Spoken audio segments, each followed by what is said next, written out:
నాయకులు వచ్చి మా మీద చుట్టుముట్టేసి ఒక 20 మంది మీరు ఎట్లెట్లా ప్రచారం చేస్తారంటే, అరే భయ్ ఇది డెమోక్రసీలో మేము రాజ్యాంగబద్ధంగా శాంతియుతంగా మేము చెప్తాం ప్రజలకు. ఇప్పుడు నేను ఒక మనిషికి చెప్పుకునే బాధ్యత రైట్ కూడా మాకు లేదా? మామూలు ఇప్పుడు చెప్తే ఎట్లాగో ఇంటలేరు, ఇప్పుడు అవకాశం వచ్చింది కాబట్టి చెప్పుకుంటున్నారు. అందుకే చెప్పుకుంటున్నాం. అట్లా చెప్పుకుంటుంటే వాళ్ళు వచ్చి మీరు అట్లా చెప్తారు, ఇష్టం వచ్చిన బూతులతో దూషించుకుంటూ తన్నుకుంటూ గల్లాలు బట్టి గుంజి కిందకి ఇడ్చుకుంటూ చేసిండ్రు కాంగ్రెస్ నాయకులు. నేను అడుగుతున్నా రేవంత్ రెడ్డి గారిని, ఇదేనా మీరు కాంగ్రెస్ నాయకులకు నేర్పించేది?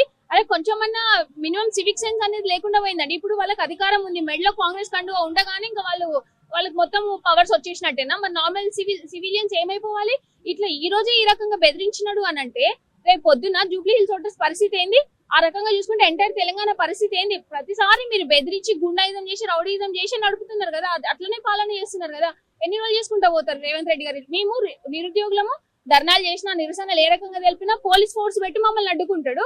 ఎక్కడ చూసినా బెదిరింపులు దౌర్జన్యమే తప్ప ఇంకొకటి కనిపించలేదు. అట్లాంటి వాళ్ళకి ఎందుకు ఓటేయాలి ప్రజలు కూడా? అందుకే ప్రజలు కూడా ఆలోచించాలి. ఇట్లాంటివి ఇప్పుడే జరుగుతున్నాయంటే బై ఎలక్షన్స్ లో కూడా కాంగ్రెస్ కి స్కోప్ ఇచ్చినారు అని అంటే రేపు పొద్దున ఇంకా ఎంత భారీగా ఈ దౌర్జన్యాలు పెరగబోతున్నాయి అనేది వాళ్ళు ఊహించుకోవాలండి.